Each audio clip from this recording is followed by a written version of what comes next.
Olá, começa agora o Justiça em Questão, a revista eletrônica semanal do Tribunal de Justiça de Minas Gerais. E nesta edição você vai ver: personalidades do TJMG são homenageadas com a medalha JK. Projeto especial Justiça Restaurativa trabalha na solução de conflitos. Justiça Eleitoral trabalha firme para as eleições que se aproximam. E ainda, uma entrevista com a juíza auxiliar da presidência do TJMG, Marcela Novaes. Tudo isso você vê agora. Personalidades do TJMG são agraciadas com a medalha Juscelino Kubitschek. A solenidade foi realizada na cidade histórica de Diamantina, terra natal do ex-presidente do Brasil. Confira na reportagem. O evento começou com muita classe. O grupo Choro Malandrinho de Diamantina deu o tom. Assim, em clima de descontração, as medalhas foram entregues.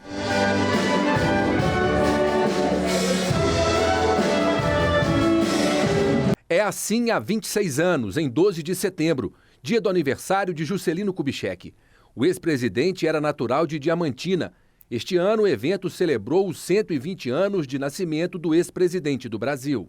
É uma homenagem a personalidades e instituições que contribuíram para o desenvolvimento social e cultural do Estado e do país. É dividida nos graus Grande Medalha e Medalha de Honra. O presidente do TJMG, desembargador José Arthur de Carvalho Pereira Filho, recebeu a Grande Medalha. É uma honra muito grande e efetivamente uma alegria receber a medalha JK. Esse homem tão visionário, tão diferenciado, e receber essa medalha me traz muita satisfação. Também foram agraciados com a Grande Medalha o primeiro vice-presidente do Tribunal de Justiça de Minas, desembargador Alberto Vilas Boas, e o corregedor-geral de Justiça do Tribunal, desembargador Luiz Carlos de Azevedo Correia Júnior. A medalha que ressalta a importância do presidente Juscelino Kubitschek, que é um exemplo para todos nós, é muito importante e fico muito orgulhoso em recebê-la em nome da Corregedoria e do Tribunal de Justiça. É sempre muito importante ser homenageado pelo Estado, né, nas suas várias ocasiões, especialmente a medalha JK, que ela é muito significativa pelo que Juscelino Kubitschek fez pelo Brasil, fez por Minas Gerais, fez pelo Belo Horizonte, né? Então, ainda que eu tenha sido agraciado, quem na realidade é agraciado é o Tribunal de Justiça pelo todo o serviço público que nós prestamos ao longo dessas décadas, né, de trabalho dedicado de cada um dos seus integrantes. O evento foi realizado em um hotel em Diamantina, no Vale do Jequitinhonha. Teve como orador oficial o presidente do TJMG. Diamantina é ela mesmo uma ode às Minas Gerais, com seus casarões coloniais, as ruas com calçamentos de pedra, as igrejas barrocas, as torres de sinos e os telhados envelhecidos pelo tempo. Sua história se confunde com a própria formação desse Estado e com a descoberta de metais preciosos por essas plagas, quando ainda no início do século XVIII atraiu para cá os primeiros desbravadores do interior da colônia portuguesa. 66 personalidades e 4 instituições receberam a honraria este ano. O desembargador Renato Luiz Dresch, segundo vice-presidente do TJMG, não pôde comparecer ao evento, mas também foi agraciado com a Grande Medalha. Mudando de assunto, Justiça Restaurativa ajuda na solução de conflitos. Trabalhar com os jovens é um dos pontos importantes. O projeto, que reúne o TJMG e outros órgãos públicos, pretende trazer inovação. A reportagem é de Marco Aurélio Franco.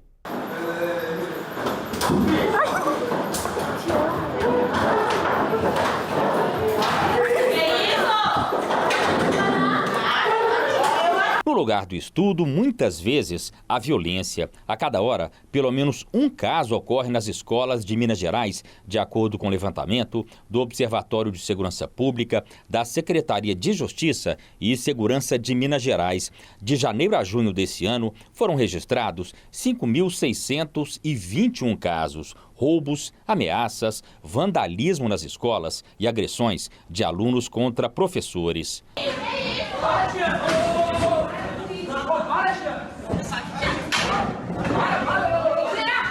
As brigas entre os alunos, que se tornaram comuns, são compartilhadas pelas redes sociais. Um projeto que envolve o Tribunal de Justiça e outros órgãos públicos está transformando esses conflitos em oportunidades para os jovens. Casos que, em vez de serem resolvidos na delegacia ou por meio de ações judiciais, são solucionados dentro da própria escola. A justiça restaurativa é uma nova forma, é uma filosofia de vida e uma nova forma de resolver os conflitos. Podem ser judiciais ou podem ser extrajudiciais antes deles chegarem ao conhecimento, vamos falar assim, ao juízo propriamente, a virar um processo. Então a gente tem atuação nas duas searas, numa parte preventiva e numa parte de, vamos falar assim, de realmente obter uma reparação de uma forma diferenciada. Nas escolas da rede municipal de Belo Horizonte e da rede estadual, a Justiça Restaurativa atua por meio do NOS, Núcleo para Orientação e Solução de Conflitos Escolares. A Justiça Restaurativa consegue colocar os vários adolescentes que fizeram um ato de violência dentro da escola para conversarem juntos com a direção da escola, com familiares deles, para a gente tentar achar uma solução reparadora. A Justiça Restaurativa foi o tema desse encontro internacional realizado na sede do Tribunal de Justiça. Os participantes, desembargadores, magistrados e especialistas trocaram experiências e discutiram boas práticas aplicadas no Brasil e também no exterior. Nós estamos, de alguma forma, tentando quebrar paradigmas daquele processo sisudo, engessado, demorado, que muitas vezes, ao longo do tempo, ele se perde. Ele perde a função. Por quê? A demora é tamanha que acontece uma prescrição e a sensação de impunidade traz um dano para a vítima, aumenta o mal-estar dela diante do sistema.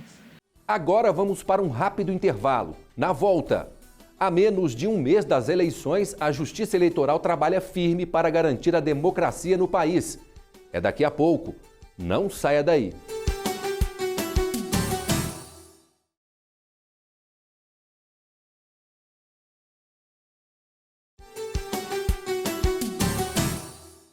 Abrimos este bloco prestando um serviço a você.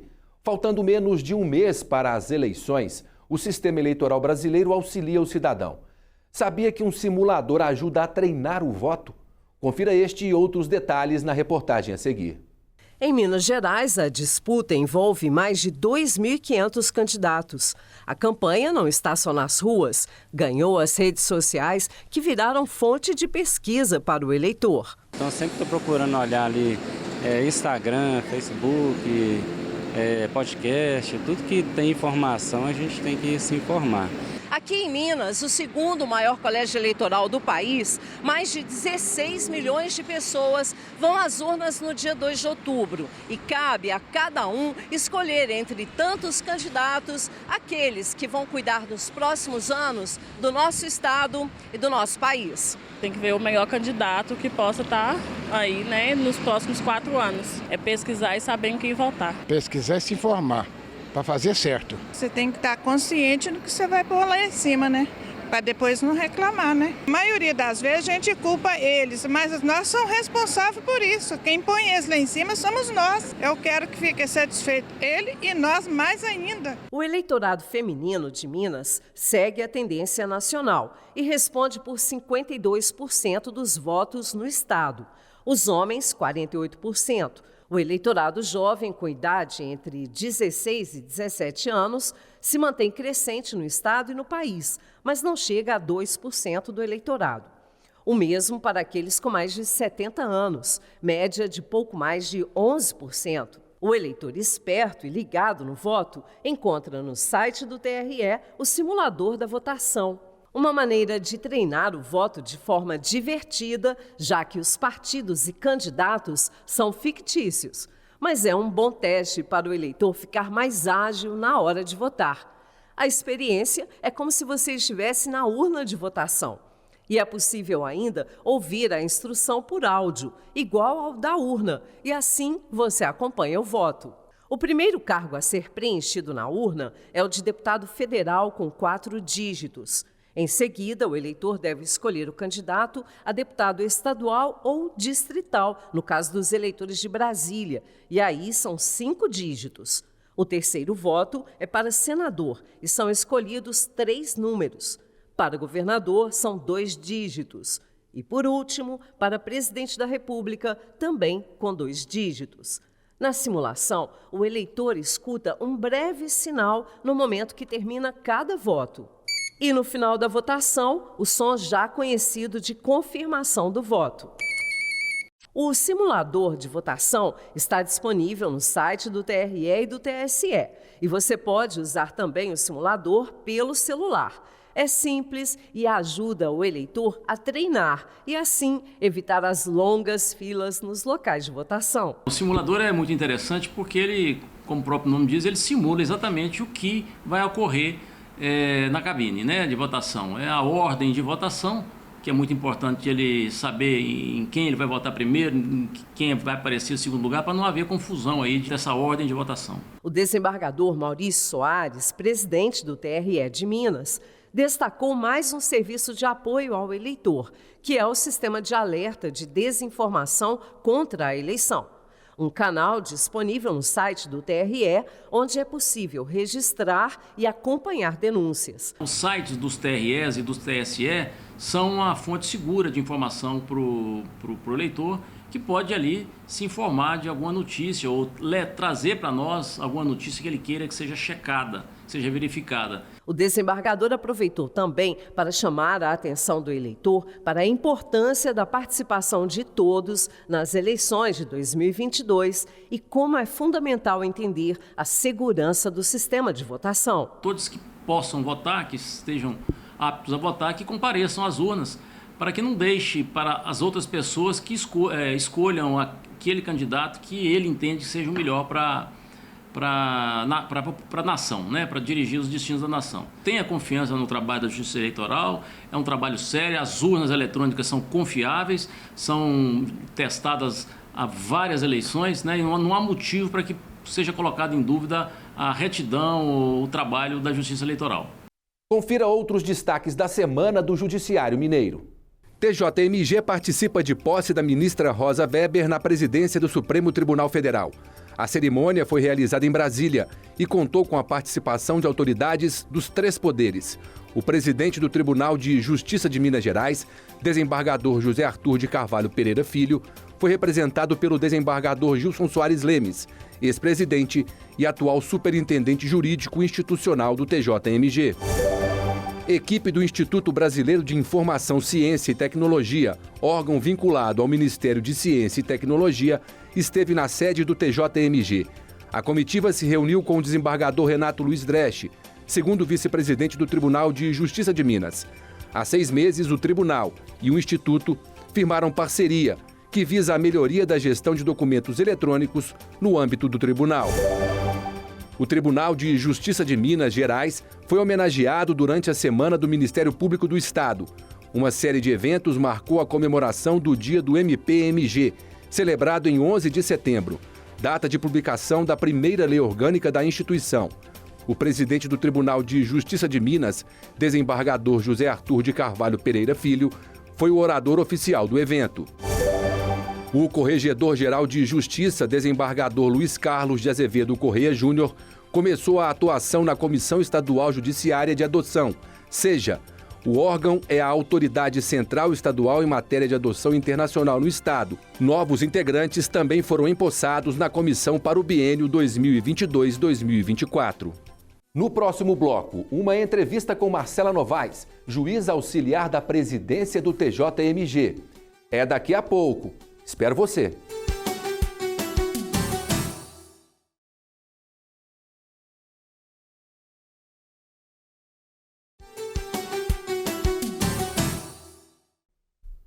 Estamos de volta com o Justiça em Questão. Eu recebo agora aqui no estúdio Marcela Novaes, juiz auxiliar da presidência do TJMG, que vai falar sobre os 200 anos do Tribunal do Júri.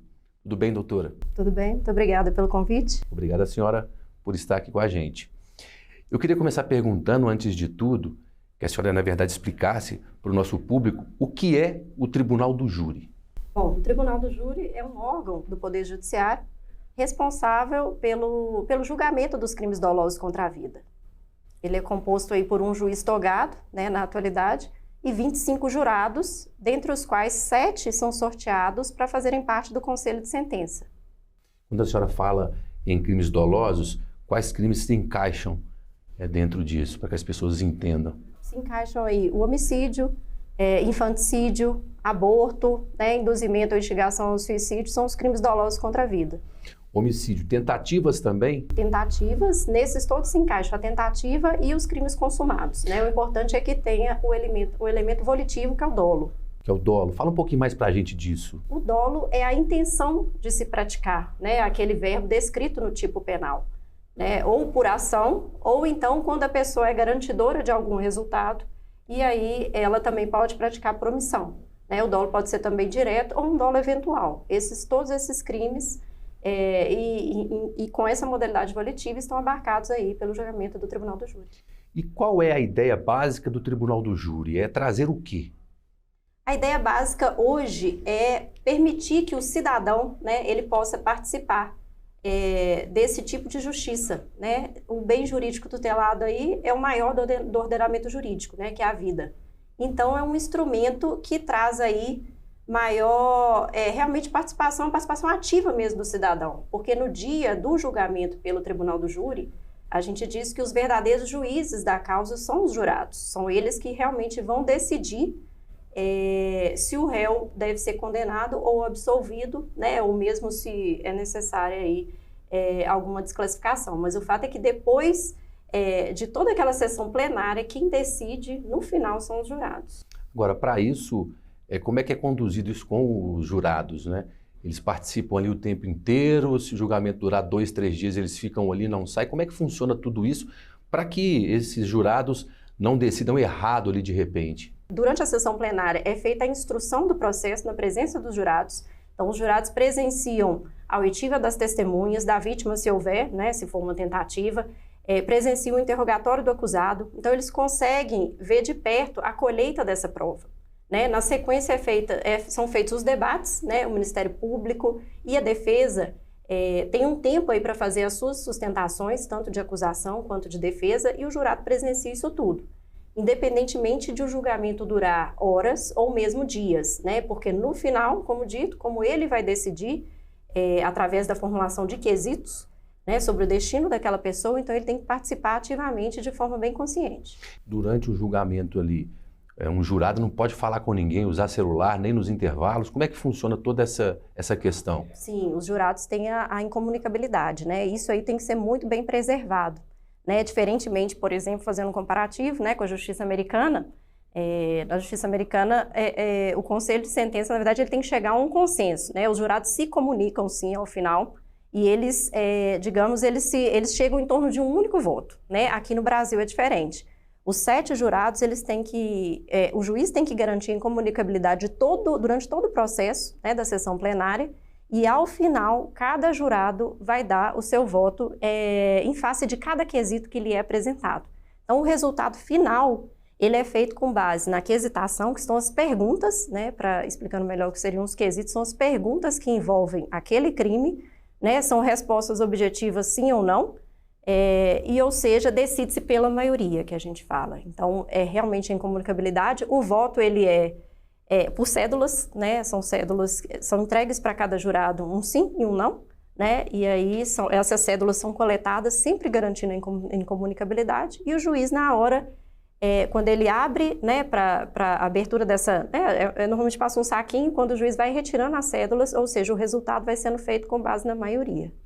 Eu falei aqui no começo que nós íamos falar sobre os 200 anos do Tribunal do Júri. Pouca gente sabe, inclusive, que o Tribunal do Júri tem tanto tempo assim, né? Completou 200 anos no dia 18 de junho, mesmo antes da independência, dos 200 anos da independência do Brasil, né? O início era muito diferente, né? Não se julgava vários tipos de casos, era mais de imprensa, abuso de imprensa, é isso? Exato. Quando foi instituído, né, o Tribunal do Júri, o objeto aí eram os crimes de imprensa, né? Então ele estava restrito a isso, né? E, diferentemente da composição atual, o julgamento era feito por 24, que eles chamavam juízes de fato, né? Atualmente são só os crimes dolosos contra a vida, né? Porque é o maior bem jurídico que a gente tem, né? Então houve aí essa evolução para que o cidadão participasse desse julgamento, que é considerado, teoricamente, o mais importante do ordenamento jurídico, né, em relação ao objeto. Inclusive, houve um desenvolvimento, né, um aprimoramento do Tribunal do Júri, que se tornou, inclusive, mais democrático, né, para montar o júri ali, né?